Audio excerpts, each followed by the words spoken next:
Sayonara Wild Hearts é um jogo de ação e ritmo. Imagina Subway Surfers, só que a música é envolvente e tudo é roxo. Pois é um jogo com significado profundo e muito metafórico, mascarado de um jogo lindo, com músicas que te fazem querer falhar o estágio só pra poder ouvir ela de novo. Eu adoro como cada coisa explica um pouco da história, seja o design dos estágios e dos boss, seja a dinâmica das fases, seja a letra das músicas.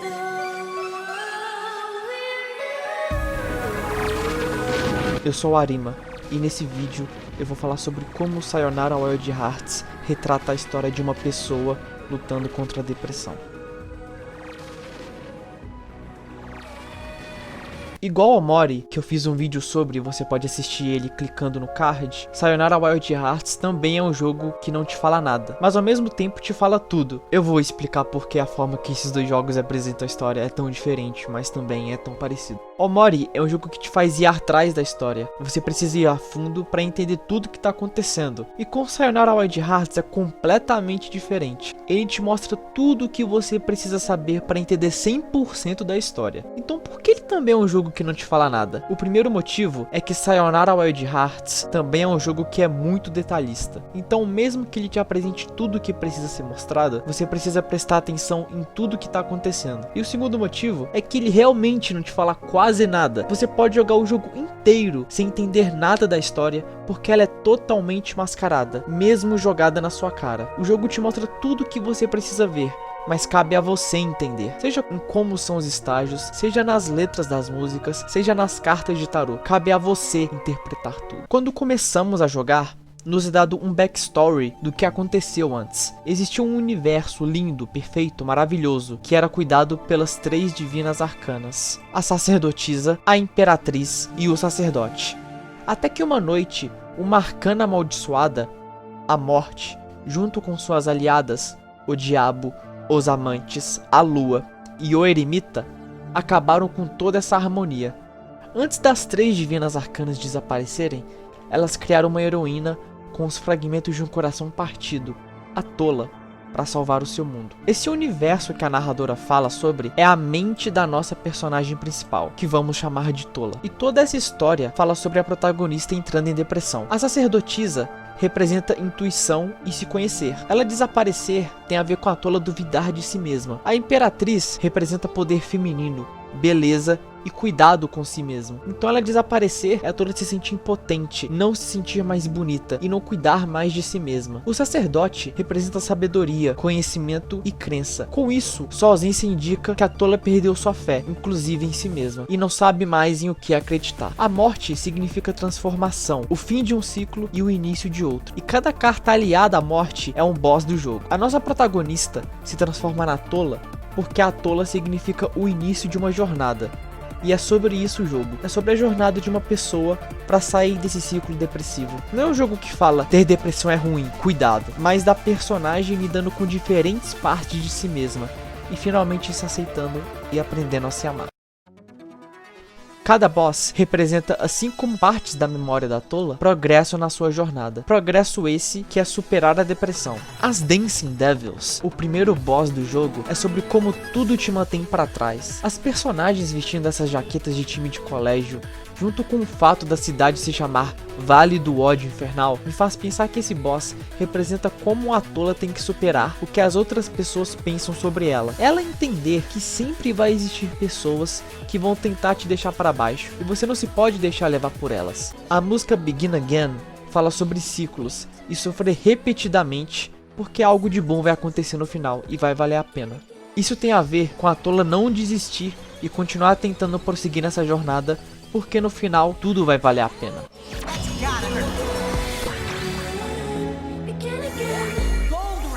Em Howling Moons, eu analiso de uma forma um pouco diferente. Durante a boss fight, você começa perseguindo eles, e de repente, eles se transformam em lobos gigantes. Pois é, Bill Gates estava certo. o homem é o homem do lobo. Eu interpreto isso como os amigos da Tola, um grupo de amigos que ela sempre busca socializar e participar, mas que no fim acaba fazendo ela se sentir pior, seja por nunca conseguir alcançá-los, seja por serem pessoas tóxicas. Essa luta é sobre a Tola perceber que seus amigos não são amigos de verdade e estão a machucando mais que a ajudando. A música Dead of Night é sobre você se sentir sozinho, mesmo cercado de pessoas que são supostas a te entender.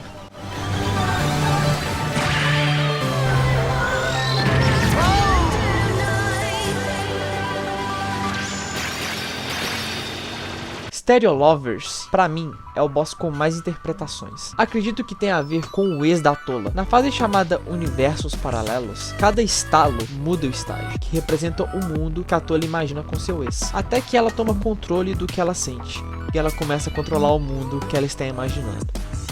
Derrotar esse boss pra Tola significa ela perceber que não precisa se focar em ter um relacionamento perfeito, que o relacionamento que ela tem com ela mesma é mais importante que isso. A música Mine fala sobre querer muito uma pessoa, é sobre possessão e ciúmes, que tem a ver com o sentimento dela de querer ter um relacionamento maravilhoso com alguém.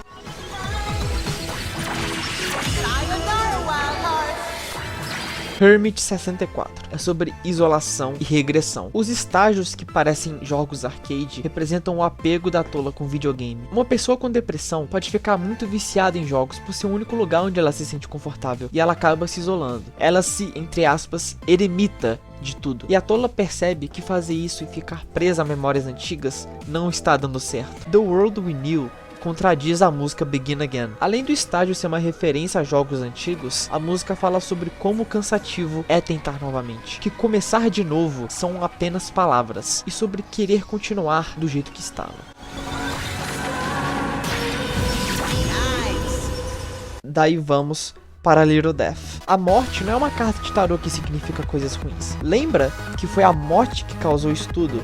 E que a morte significa o fim de um ciclo e o início de outro? Então, no começo do jogo, a protagonista era feliz. Daí a morte apareceu e ela entrou em um estado de depressão. E agora, no final do jogo, a morte aparece novamente para Tola poder acabar com esse ciclo de tristeza, raiva e angústia de vez. Essa boss fight representa a própria depressão. Por isso que você precisa surrar, macetar, dar chute, soco, palada, cacetada, pancada, murro e sopapo na Little Death pra caralho, e ela sempre acaba voltando. Superar a depressão não é assim tão fácil. Quando você achar que você realmente venceu, ela vai voltar ainda mais forte. A Little Death nessa luta usa a carta O Enforcado, que significa culpa, arrependimento e sacrifício. Nesse contexto em que a Tola está lutando contra a depressão, pode significar os pensamentos suicidas que ela está tendo. Para lutar contra isso, a Tola usa a carta A Temperança, que significa equilíbrio e harmonia. A Tola cresceu em seu caminho até aqui, e ela aprendeu a lutar contra pensamentos extremos como esse. Porém, ela não está totalmente recuperada. A Little Death também usa a carta O Sol, e essa carta é uma carta muito positiva. Significa divertimento, felicidade e sucesso. É o oposto da depressão, e isso é muito importante. A morte é sobre o fim de ciclos, e o Sol, nesse estágio, é usado como um perigo para Tola, e isso é totalmente intencional. A Tola não cresceu o suficiente para aceitar o fim desse ciclo e aceitar a felicidade. Inside, além de ter o trabalho de ser a melhor música, que negócio maravilhoso, puta que pariu, vai tomar no cu!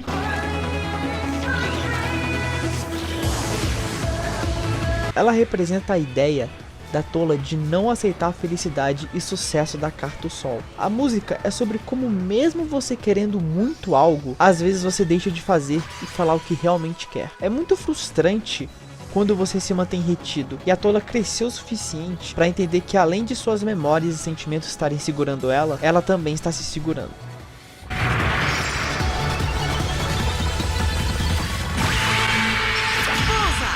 Você finalmente derrota a Little Death, você derrota a morte e termina o ciclo depressivo que ela iniciou, mas não acabou ainda. Quando você derrota a Little Death, ainda sobra o olho, e essa é a parte mais importante do jogo. Você luta contra o olho da morte, você vence ele e revisita todos os estágios e todos os boss que você derrotou.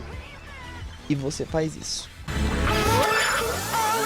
Nessa parte, eu chorei pra um caralho. O olho da morte representa como a tola se vê. Por isso ele aparece quando você derrota a depressão. Ela percebe que todos esses inimigos que ela viu, que ela derrotou, todos esses boss eram sobre ela mesma. Ela estava se vendo. Depois de ela superar a depressão, ela aprendeu a se amar. E ela beijar cada boss significa ela aceitar todas as imperfeições que ela tinha. Ela não era a vítima o tempo todo, ela também foi o problema. Ela beija as Dancing Devils, aceitando a sua falta de vontade de lutar. Ela beija a Lua, aceitando que ela também fazia parte da toxicidade de seus antigos amigos, por ter sido amiga deles. Ela beija os amantes, aceitando que ela era uma pessoa invejosa e ciumenta. Ela beija o eremita, aceitando que ela se isolou e tentou apenas ignorar os problemas ao invés de lutar contra eles. Ela beija a morte, aceitando todos os pensamentos extremos que teve e tudo que ela passou. Ela finalmente cresceu por completo e o ciclo terminou. E essa é a mensagem desse jogo. Um jogo que fala que as coisas vão ser melhores. Você precisa lutar. E está tudo bem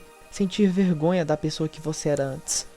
Isso significa que você cresceu e você deveria se sentir orgulhoso disso e da pessoa que você é agora.